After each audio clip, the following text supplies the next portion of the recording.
Hello, good people. I'm Dr. L. Brown. And I'm Ricky too. And today we're going to talk about talking to your child About autism.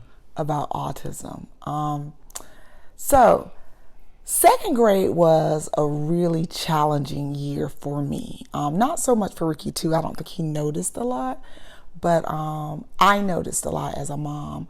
I noticed the differences in other children. I noticed that he was getting bigger. I noticed that some of the things that were cute before weren't necessarily considered cute anymore. I also noticed that other children were beginning to notice differences in Ricky too.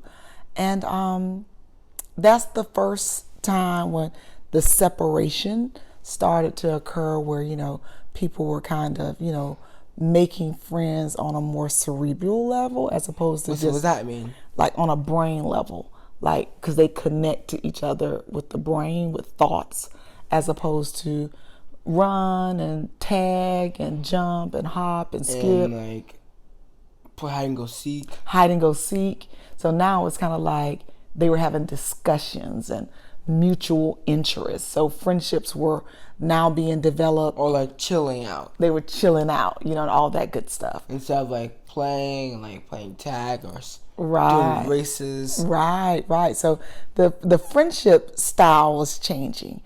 Well, I decided that it was time for me to talk to Ricky too about autism because, one, I didn't want anyone to know anything about Ricky too that he didn't know about himself.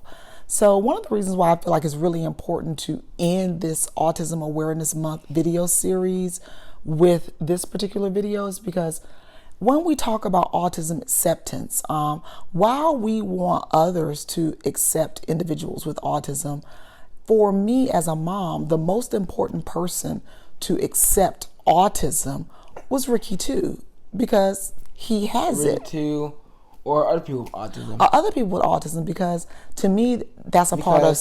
I am not the only one that has autism. There's many people around the world, including the UK, including Jamaica, including the Bahamas, including Asia, Africa, North and South America, Antarctica, Australia, Europe, who have autism. Right.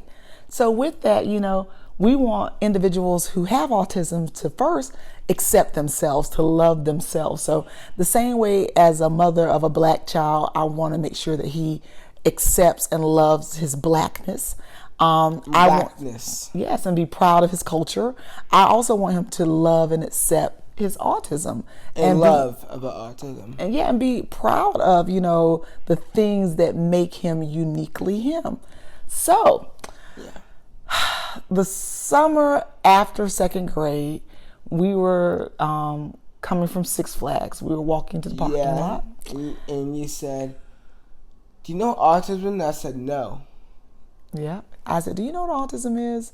And he said, no. So I said, well, let me explain it. And I told him, I said, well, autism is something that goes on in the brain that causes you to see the world a little differently than others.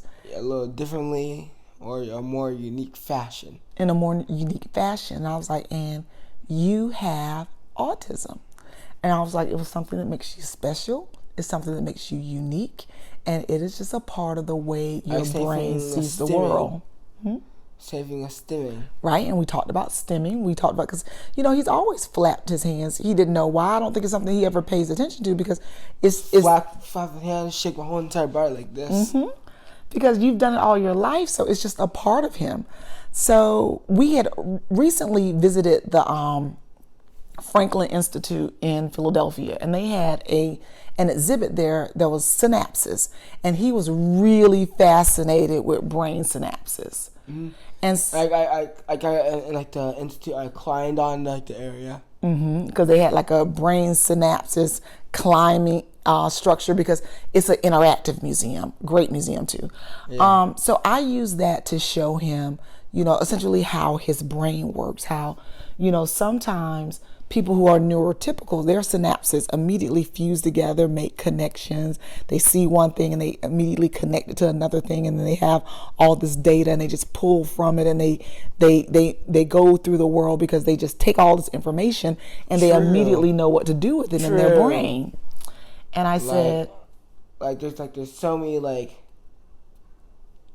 because of autism's, because of the word autism, you look at something, then you stop for a couple of years, then you look at another thing, you stop for a couple of years, you do the same, it just keeps repeating. Like many different objects, and mimic them by drawing them or creating them, like I'll say with the imagination. Remember that? Yeah, when you made the imagination, which was a replica of the awakening, and also not of the beckoning. Of the beckoning, because the awakening is the hand. Yeah. So the beckoning. I'm sorry. And Alfred Paley gave me a shout out. Yeah, Albert Paley gave you a shout out. So what he's saying is that he has all this information, and sometimes without assistance, he may have challenges making the connection. So he'll do something here, do something here, do something here, and they're all in isolations. Whereas now, in working with Mom, when he was young, I can help him say, well, this is like this. Let's put these things together. And this is like this. Or this was like this. That was like that. Everywhere is like everywhere. Exactly. And so he first, was taking in all this information in isolation. And so in working with Mom, we started learning how to transfer skills that we've learned. Skills are complicated. We made them easier to understand, especially people who have autism. Boom, bang, pow, shebang. Yes. Math equations, like math is like really, really hard for some people with autism. Like sometimes people connect you that's like really fidgetive, very, very destructive. Distracted? No, destructive. Oh, destructive. How so? I mean like very, very distracting. Distracting. Yeah, I thought that's what you meant. Yeah, very, very, very fidgetive and like very, very distracted. Distracted. Like I'll say, like people with autism, they usually fall asleep or do something or not pay attention in class because they think it's boring because there's so much information. Right, because it's so much information. There's so much going on ahead. I was like, man, this is way too much. I just gotta just focus on another thing. Boom. And so I wanted him to know that there was a reason why his brain was thinking that way, because I certainly didn't want him to think that he was incapable of learning or that there was something that wasn't right.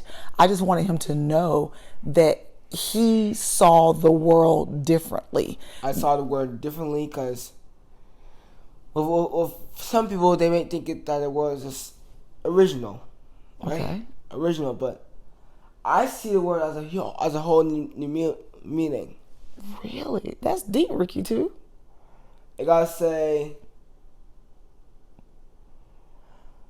some people can see a computer as a technology tool for like typing stuff, and also a person with autism sees a computer they can play games with.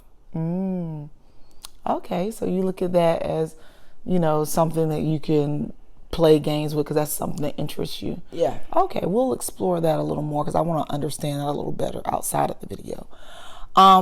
With that, it's just really important to me to research with him. So whereas I used to research on my own and talk about different things to adults, once he became like 8 years old or so, I started to research things, and we would look up things together on the internet. We would look at videos of other people with autism. We would just look at things so we could learn together so that he would be skilled in giving name to the things that he already knew innately because he's an expert on autism. But now by getting this information, he was able to then communicate autism to other people. True. So he will easily say, well, I have autism, or I do X, Y, and Z because I have autism. Yada. Yada. So because I have autism. Like autism is a very, very important. What they say is autism is not a disability. It's a different ability. Okay, then. Ricky Two said autism is not a disability, it's a different ability. But I'm going to tell you, no, and I'm going to tell you why I use the word disability.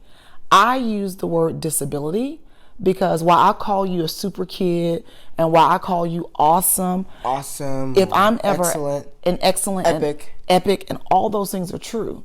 With that said, if I'm advocating for my child, he's in a protected class because of his disability. So whenever I walk into a space and I am speaking up for Ricky too, I am going to lead with he is a child with a disability, because as a child with disabilities, he has certain civil rights. So that was another thing that I learned at that conference about self-advocacy, is to teach your child to say, I have a disability. Doesn't mean that you can't do, doesn't mean that you're not differently able. It's just that people have fought to ensure you have certain rights as a person with disability. So when you lead with that, you're letting someone know, like, hey, I need you to stop. I need you to think about what you're about to do because I'm in a protected class of people. Of students. Of students. And because you're in that protected class, you have certain rights. Exactly. That certain people rights, cannot look over. Certain rights, certain responsibilities. Exactly. And by being a member of that protected class, there are people in very high positions with a lot of intelligence and a lot of power and a lot of influence that have your back. A lot of power, a lot of velocity. Okay, we can use that word too. I don't know if it's correct contextually, but I'm gonna go with you because I think you're super smart. Yeah. So with that, again, it's really important to talk to your child about autism. It's really important when you are comfortable, when you are able to have that conversation with ease without alarming your child. But we want our children to accept themselves as they are, because they're going to be this person or a version of this person for the rest of their lives. In the same, for the rest of their life going up. For the rest of their lives going up. From birth to adult. From birth to adulthood. And we want our children to love themselves. We want our children to be happy with themselves. We want our children to accept themselves. And so talk to your child about autism when you're ready. When you're ready, like, don't hesitate. Just ask them. Don't act like your child is going to be, like, really mad. Just, your child is going to just ask you a question saying, what's autism? You can explain from there. And make videos like this. Right. I think you're super special. Thank you. All right. Well, I don't have anything else. Do you? Nope. All right. Well, accept yourself. Help your child accept themselves, and just be okay with it, because like Ricky T said, you're not in this by yourself. All over the world, there are families with loved ones with autism, and we're learning to accept and learn about autism, and we want our individuals who we love who have autism to feel comfortable, know how special they are, and accept themselves as they are. Yep. Boom, bang, pow, shebang. All right. From our family to your family. Bye. Bye.